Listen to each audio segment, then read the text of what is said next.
حضور مفتی صاحب قبلہ قربانی کرتے وقت کن کن باتوں کا خیال رکھنا چاہیے، کن کن امور کو ذرا پیش نظر رکھنا چاہیے کہ اصل اس کا مقصد اور جو فلسفہ ہے اس کا حصول ممکن بن سکے؟ بسم اللہ الرحمن الرحیم والصلاة والسلام علی رسولہ الکریم اما بعد۔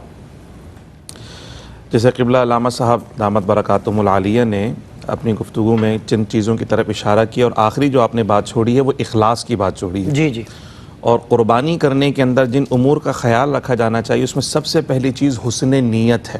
صحیح۔ وہ اس لیے کہ قربانی جو ہے وہ محض تفریح تباہ کا نام نہیں ہے، محض گوشت خوری کا نام نہیں ہے، بلکہ یہ ایک عبادت ہے۔ ارادہ اور کرتے عبادت وقت جو ہے وہ اللہ رب العزت کی فرما برداری، اللہ کے رسول کے حکم کی تعمیل اور اللہ کے قرب کے حصول کے لیے کی جاتی ہے۔ عبادت کا اصل مقصود قرب الہی ہے۔ صحیح۔ تو یہ عبادت جب آپ ادا کرنے جا رہے ہیں تو آپ کے ذہن میں یہ ہونا چاہیے کہ بظاہر یہ عبادت، یہ مال، یہ جانور اللہ کی راہ میں قربان کرنے جا رہا ہوں، لیکن حقیقت کیا ہے؟ اللہ کے حکم پر عمل اور قرب الہی کا حصول۔ یہ اسی وقت ممکن ہے جب حسن نیت ہو۔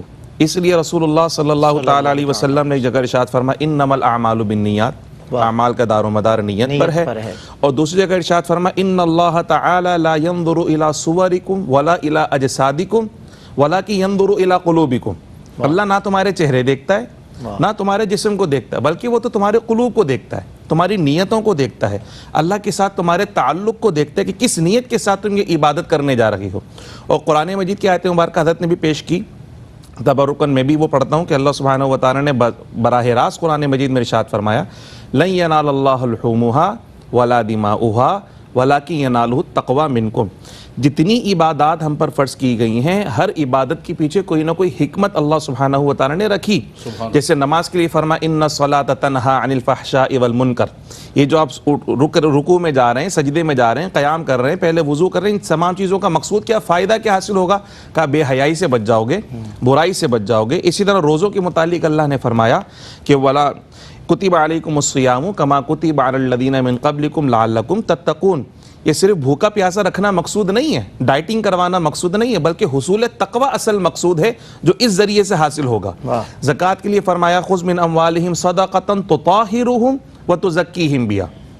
مالوں سے زکوٰۃ لے لیجئے تاکہ دل بھی پاک ہو جائے، تن بھی پاک ہو جائے، من بھی پاک ہو جائے، دونوں کی پاکی کا حصول ہو جائے۔ اسی طرح حج کے لیے بھی اللہ سبحانہ و تعالی نے ارشاد فرمایا، اور پھر یہ جو قربانی ہے اس کے لیے بھی ارشاد فرما دیا کہ اصل میں یہ جو تمام پریکٹسز آپ سے کروائی جا رہی ہیں، ان پریکٹسز کا اصل مقصود کیا ہے؟ تقوی، یعنی قرب الہی اور پرہیزگاری۔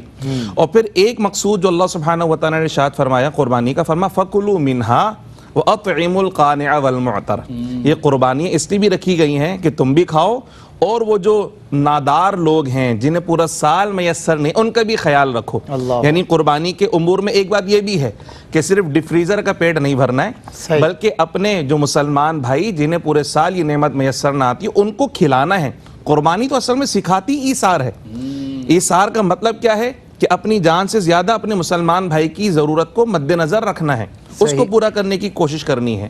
اور پھر تیسرا جو اس میں خاص خیال رکھنا ہے وہ یہ کہ اللہ پاک ہے اور پاک چیز کو ہی اپنی بارگاہ میں قبول فرماتا ہے۔ بے شک۔ تو یہ جو قربانی کے جانور خریدے جا رہے ہیں اللہ کی راہ میں خرچ کرنے کے لیے، وہ حلال، طیب اور پاکیزہ مال سے خریدے جائیں، نہ کہ حرام مال سے، چونکہ اللہ تعالیٰ حرام کو کبھی قبول نہیں فرماتا ہے۔ تو آپ شو آف کرنے کے لیے، دکھاوے کے لیے بھاری بھرکم جانور خریدنے حرام مال سے اللہ کی بارگاہ میں کبھی مقبول نہ ہے۔ بظاہر آپ نے حلال مال سے خریدا لیکن دکھاوے سے آپ باز نہ رہے، اور آپ کی نیت، آپ نے فرمایا نا بنیادی نیت ہے، بالکل، اور حسن نیت، چونکہ ابھی فرمایا نا حضرت ابھی تو حسن نیت تو تباہ شد ہے اس دور میں قربانی کے، بالکل ایسے ہی ہے۔ تب کیا فرماتے ہیں؟ ایسے ہی اس میں اصل میں بات یہ ہے کہ یہ تو دلوں کا حال اللہ ہی بہتر جانتے ہیں نا۔ ہم کسی کے ظاہری عمل پر ہم اپنی طرف سے کوئی بدگمانی نہیں کر سکتے، ہمیں اس سے بھی منع فرمایا گیا ایاکم والظن، یہ سوء ظن سے بچو، بدگمانی سے لازمی بچو۔ لیکن اگر ایسا ہے کہیں تو اس کے لیے کیا حکم؟ بات یہ کہ اجر تو اللہ نے دینا ہے، آپ اور میں قاضی نہیں ہے کہ ہم فیصلہ کر سکے کسی کے لیے کہ اس کی قربانی قبول اور اس کی قبول نہیں۔ ہمیں تو صرف شریعت مطہرہ کے قواعد و ضوابط اور رسول اللہ صلی اللہ علیہ وسلم کی تعلیمات پہ عمل کرنے کا حکم ہے۔ اپنے تئیں اپنی زندگی رسول اللہ کی سنت اور سیرت کے مطابق ڈھال لیجیے،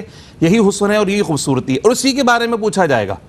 جہاں تک علماء کا تعلق ہے ظاہر سی بات ان کی ذمہ داری بنتی ہے اور الحمدللہ اس پلیٹ ظاہر ہے فارم سے آ کہ کر وہ اپنی تصنع نہ ذمہ داری کریں، بناوٹ نہ اپنی کریں، ذمہ داری ظاہر ہے۔ پوری کریں الحمدللہ عوام بالکل تک یہ صحیح۔ بات پہنچا کر۔ تو بس یہ اس کے اندر جو ایک آخری بات میں آپ سے عرض کرنا چاہوں گا، ایک تو حلال طیب مال، صحیح۔ اس کے اندر پھر یہ ہے کہ کسی کا مال غصب نہ کیا جائے، کسی کا حق مار کر اللہ کی راہ میں قربانی کی جائے تو اللہ سبحانہ و تعالیٰ کو یہ بھی پسند نہیں ہے۔ اور آخری بات یہ کہ ہم نے جو قربانی کا معیار جس طریقے سے بنا رکھا ہے کہ ہم جب جانور خرید کے لے کر آتے ہیں تو گلی بند، روڈ بند، گھر کے سامنے میلہ لگا ہوا ہے، گندگی الگ پھیلی ہوئی ہے، گزرنے والوں کا راستہ بند کر دیا کہ نہیں جناب یہاں سے نہیں گزرنا، قربانی کا جانور یہاں پر رکھا ہوا ہے، تو اپنے اس عمل سے کیا کرتے ہیں کہ لوگوں کے دل میں ہم نفرتیں پیدا کر دیتے ہیں اور معاذ اللہ ثم معاذ اللہ وہ اس قربانی کے جانور یا قربانی کے عمل کو مایوس سمجھنے لگتے ہیں۔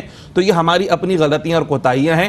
حضور علیہ السلام نے فرمایا کہ ایمان کے 60 اور کچھ شعبے ہیں، اس میں سے ایک کام یہ بھی ہے اماطۃ الاذی عن الطریق، تکلیف دہ چیزوں کو راستے سے ہٹاؤ۔ راستے بند کرنے کا حکم ہمیں نہیں دیا گیا، ہمیں تو راستے کشادہ کرنے کا حکم ہے۔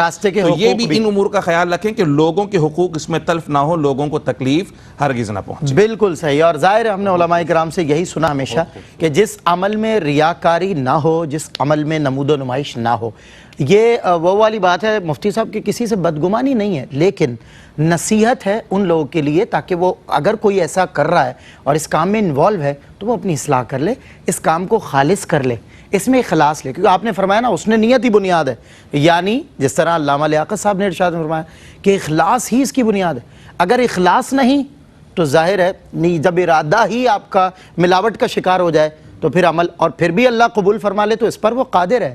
لیکن ہم نے جو کرنا ہے اور قرآن و سنت ہمیں جو بتا رہا ہے وہ یہی ہے کہ ہمیں ریاکاری نہیں کرنی، ہمیں اللہ کی بار یا اللہ تیرے لیے قربانی کرنے جا رہا ہوں، نیت کر رہا ہوں، حوصلہ بھی تو دے، ہمت بھی تو دے، قبول بھی تو فرما۔ بریک کے بعد ہوتی ہے ملاقات۔